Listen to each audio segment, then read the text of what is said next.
reinos do mundo e a glória deles. E disse-lhe: tudo isso te darei, se prostrado me adorares. Então disse-lhe Jesus: vai-te, Satanás, porque está escrito: ao Senhor teu Deus adorarás, e só a Ele servirás. Então o diabo o deixou, e eis que chegaram os anjos e o serviram. Amém? Para a gente iniciar, pensarmos sobre esse texto, eu queria que você pensasse sobre esta pergunta que está aqui projetada. Deus, Ele habita no universo? Sim ou não? Se eu soltar isso aqui vai cair, não vai? Por causa da lei da gravidade. Então vamos responder com mais firmeza? Deus habita no universo, sim ou não? Por que alguns ainda estão titubeando? Eu vou perguntar mais uma vez. Igor, use o pulmão, tá? Deus habita no universo, sim ou não? Não. Deus não habita no universo. E por que essa pergunta? Porque se eu não tenho a compreensão quem é o meu Deus, eu vou estar me apequenando e vou apequená-lo. Deus habita no universo? Não. Porque se Deus habitasse no universo, implicaria que o universo seria um lugar que estabeleceria limites ao tamanho de Deus.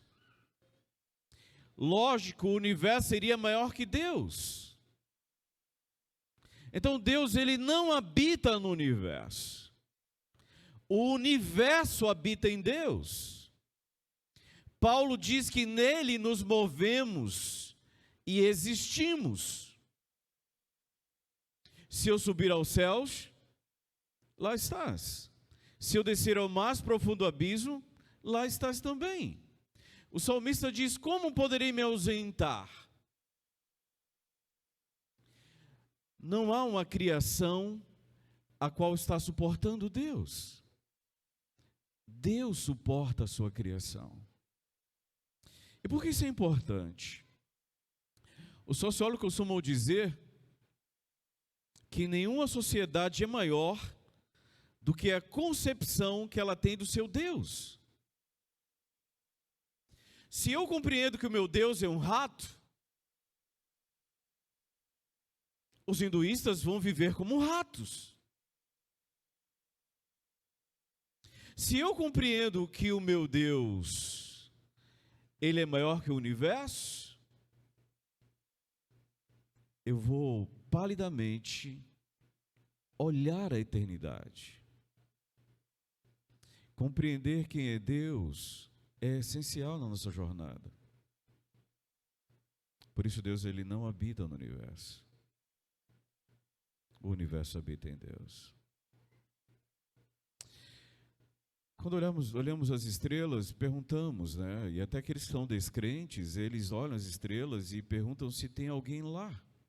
É quase como Platão na história da caverna, tentando gritar, tentando ouvir, nem que seja sua voz, voltando como um eco.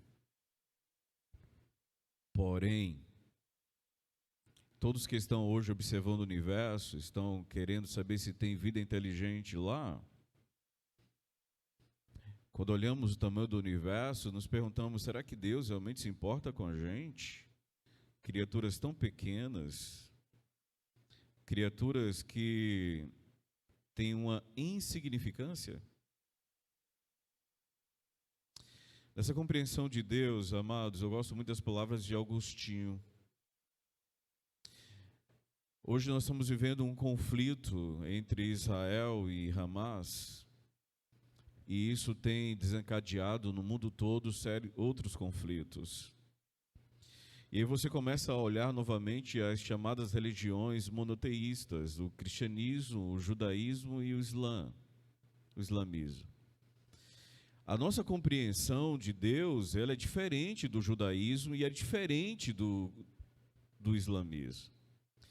tanto o judaísmo quanto o islamismo, eles compreendem Deus como um em absoluto. E quantos são os cristãos que acabam caindo nessa compreensão, achando que estão trazendo de volta uma verdade que foi anulada, que foi perdida, e aí vão combater a Trindade. Pensa comigo, isso tem a ver com o que estamos falando. Se Deus ele fosse um em absoluto, em uma parte do tempo ou fora do tempo, em um período da eternidade, significava, se ele fosse um absoluto, significaria que em algum momento da eternidade ele estava só. E nessa solidão ele teria uma necessidade, criar alguém para ter companhia. E tem outra problemática, porque se ele estava só em um período da eternidade, ele não era amor. Porque para ser amor, não é simplesmente amar, é ter o objeto a ser amado. Eu gosto muito da expressão de Agostinho, que ele diz o seguinte: o pai, ele é o amante. Eu sei que a palavra amante hoje tem um sentido pejorativo, mas o amante no sentido de ser o agente. O pai é o amante, o filho é o amado, e o Espírito é o amor. Essa expressão que Agostinho usa é maravilhosa. Significa que, em um período da eternidade, Pai, Filho e Espírito, único Deus, ou unidade composta, e fomos criados para sermos unidade composta, homem e mulher, esse único Deus, unidade composta, ele não criou as suas criaturas por uma necessidade, porque ele já tinha companhia em si, e ele já tinha amor. O pai já amava o filho, e de modo recíproco, esse amor existia. Então ele não nos criou por uma necessidade, ele nos criou porque esse amor ultrapassa todos os limites. Aí, chegamos no momento, esse Deus tão grande e maravilhoso, ele se importa conosco. Então, quando compreendemos a Trindade e percebemos que ele realmente é amor, e se acreditássemos no monoteísmo absolutista, você teria que negar que Deus é amor.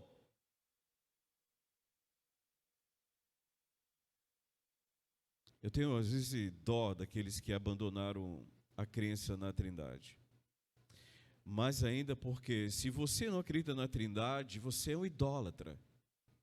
Porque nós adoramos Jesus. E a palavra diz que Jesus deve ser adorado. Então, se eu não compreendo que o Pai e o Filho são um, eu sou meramente um idólatra. A revelação da Trindade, amados, a revelação de que o nosso Deus, ele é mais complexo do que a nossa capacidade de compreensão. Os cristãos orientais, eles criticam os cristãos ocidentais porque nós não somos capazes de contemplar o mistério e simplesmente degustá-lo. Eu gosto dessa expressão que é mais usada no espanhol, né? Degustar. Ou desfrutar, né? Também muito usado. Quando olhamos e falamos assim, nosso Deus, ele é complexo. Mas nesse modo tão infinito, sem nenhuma necessidade, ele se importa conosco. Você, em algum momento da sua vida, você já se sentiu abandonado? O sentimento de abandono, ele é horrível. O contrário do amor não é o ódio. O contrário do amor é a indiferença. E a indiferença é o ingrediente perfeito para o abandono. Porque eu não me importo com você.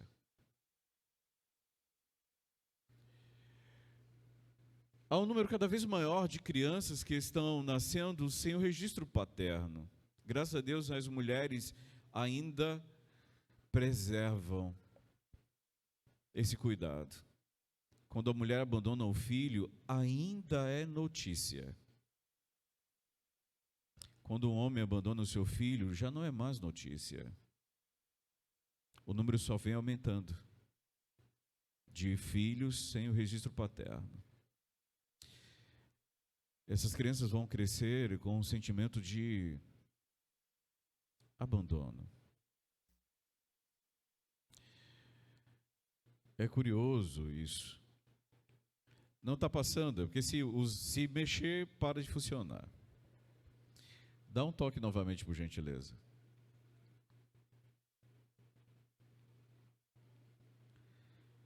Isso.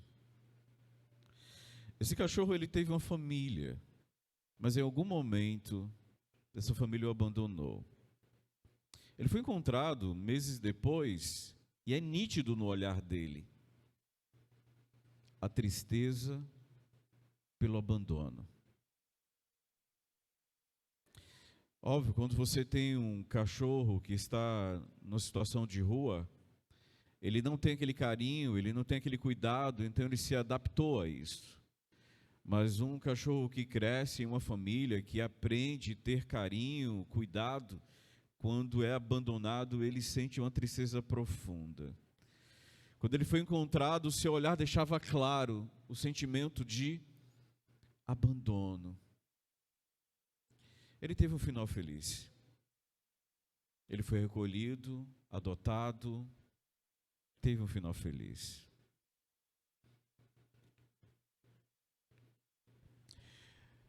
Acho que novamente, pode passar por gentileza? A gente troca depois o slide então. O passador. Esse pai, no terremoto da Turquia, ele tinha prometido à filha que não iria abandoná-la em momento nenhum. O repórter que estava de passagem ouviu chuva, frio, pequenos terremotos, e ele segurando a mão da sua filhinha morta. E se recusava a sair dali, porque ele havia dito que não iria abandoná-la. Pode passar o slide?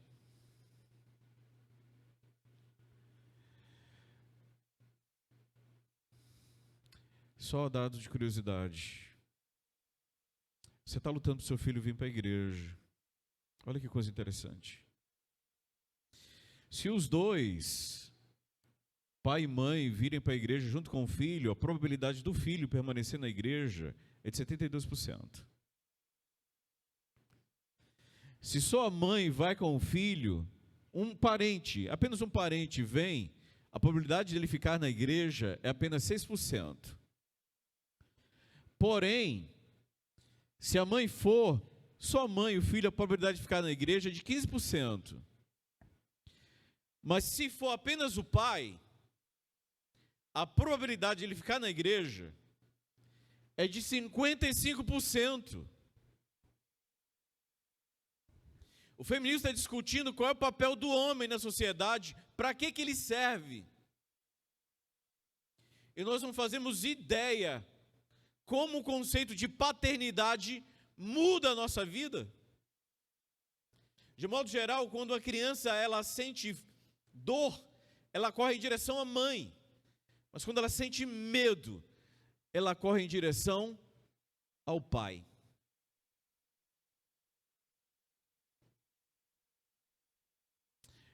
Jesus, ele revolucionou. Se você procurar entre os atributos de Deus no Islã, você não vai encontrar em momento nenhum que Deus é amor. E é um atrevimento, tanto para o judaísmo quanto para o islamismo, se dirigir a Deus como um pai. Mas Jesus, ele introduziu esse modo revolucionário. O abraçar a paternidade. Agora retornemos para Mateus. E Jesus está sendo levado para ser tentado. Quando Jesus está sendo levado para ser tentado, ele está vindo para ser o segundo Adão. Ele precisa cumprir a rota a qual Adão foi desgovernado. Literalmente desgovernado. Porque Adão foi colocado para governar essa terra. e ele perdeu a rota, ele foi desgovernado. E agora Jesus está vindo para restaurar o governo. Só que ele precisa ser legítimo. E ele é levado ao deserto para ser justamente antagônico ao que Adão foi tentado. Adão foi tentado em um jardim. Jesus deveria ser tentado em um deserto. Adão foi tentado diante de tantos frutos. Jesus foi tentado diante da fome. Adão tinha tudo para vencer. Jesus tinha tudo para perder. E aí, quando o inimigo se apresenta diante de Jesus, ele vem tentar tirá-lo do governo, desgoverná-lo.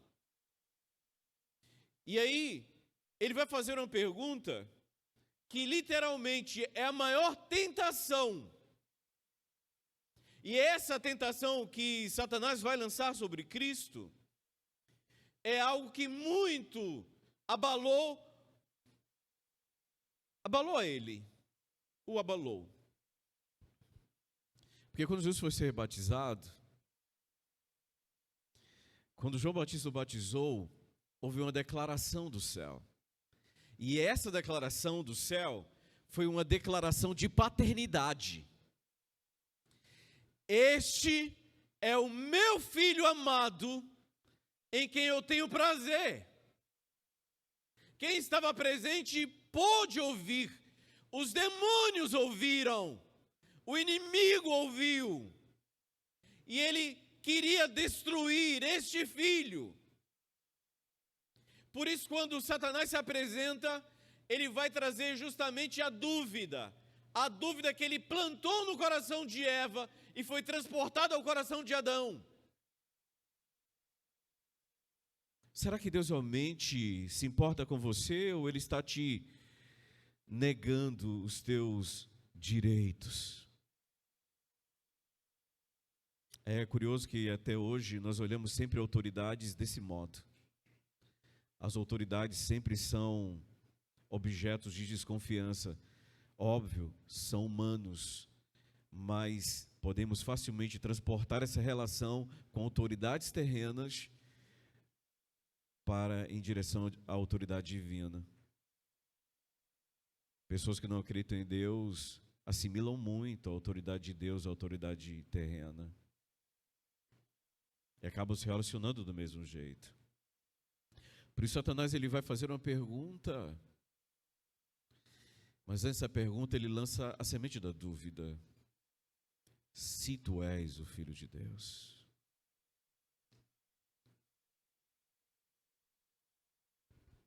Ele ouviu o Pai declarar. Ele ouviu o Pai declarar. Se tu és, mas ele está colocando em dúvida. Ele realmente é o teu Pai? Se você não teve ainda um sentimento de abandono, ele é horrível.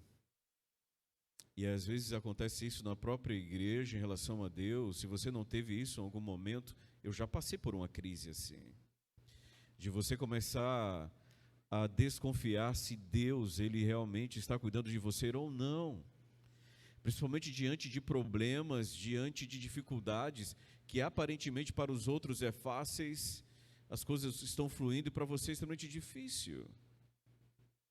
Pois o que Satanás estava plantando no coração de Jesus era: o Pai se importa? E aí, na tentação, ele vai lançar: se o Pai se importa, se você é filho, se realmente existe a paternidade, Ele vai ser o teu provedor. Transforma essas pedras em pães porque você está com fome. Era como dizer: o Pai não vai prover, você precisa resolver o problema. Porque o Pai não é o teu provedor. O diabo está tentando Jesus a resolver o problema da fome ele mesmo. E desconfiar se Deus é o provedor. Não, querido, você não tem o emprego porque você é capaz. Não, você não tem comida meramente porque você é capaz. A palavra diz: não diga consigo mesmo, foram as forças dos meus braços. Você tem porque existe um Pai. E se alimenta, Ele alimenta as aves. Ele cuida também de vós. Jesus vai dizer: não vivemos só de pão, vivemos a palavra dele, a palavra que sai da sua boca. Você já viu as aves se alimentando, levando alimento para os seus filhotes? Literalmente, amados, é na boca. E muitas chegam a engolir e depois trazer de volta. Então, literalmente, a palavra que sai da tua boca é como um filhote de ave esperando o alimento que sai da boca, do bico. Jesus estava dizendo: Ele é o provedor. Mas Satanás vai dizer: se Ele é teu provedor, a desconfiança é agora. Ora, o transportou ao pináculo e falou assim: lança-te daqui, está escrito, aos seus anjos dará ordem. Eu quero provar se Ele é o teu protetor. Você crê que Ele é o provedor, mas eu desconfio, será que realmente Ele é o teu protetor? Lança-te. Aí Jesus vai dizer: não tentarás. Eu sei que Ele está me protegendo, mas eu não vou viver igual um garoto mimado que sobe no banco, sobe em outro lugar para dizer: pai, estou aqui, hein? Cuida de mim. Não, você não fica um garoto mimado colocando trabalho para o pai. Você sabe que o pai te protege e você vai andar no guiar dele. E por último, Satanás vai levá-lo bem alto e vai dizer: olha, tudo isso aqui eu vou te dar para que você me adore. Em outras palavras, Satanás vai dizendo: eu quero substituir o teu pai por mim. Eu quero ocupar o lugar do teu pai. Sabe, se pudéssemos usar uma palavra em relação a tudo isso, quando Cristo falou: só a Ele adorará, estava dizendo: eu só tenho um pai. E eu não aceito outro que venha ocupar o lugar do meu pai. Só a Ele irei adorar. Nesse momento, Jesus termina o diálogo e manda embora, diz: saia, vá embora, quase como dizendo: porque eu tenho encontro com meu pai.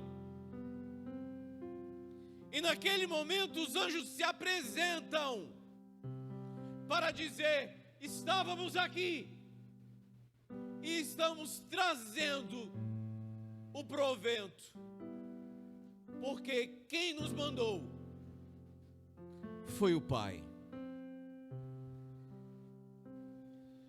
Não há como ter mordomia cristã se nós não compreendamos, não viemos a compreender essa relação de paternidade. E se você não conseguir vencer a tentação de que mesmo no vale da sombra da morte não temerei mal algum, porque Ele não é ausente. A declaração tem que ser sua, porque Tu estás comigo. É você quem declara: Tu estás comigo, porque Ele está. Mas essa verdade precisa vir para aqui, para dentro. Ele cuida de você. Amém?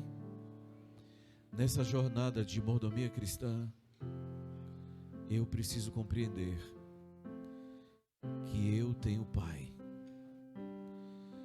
E o Senhor nos desafiou a sermos ousados e chamá-lo de Paizinho.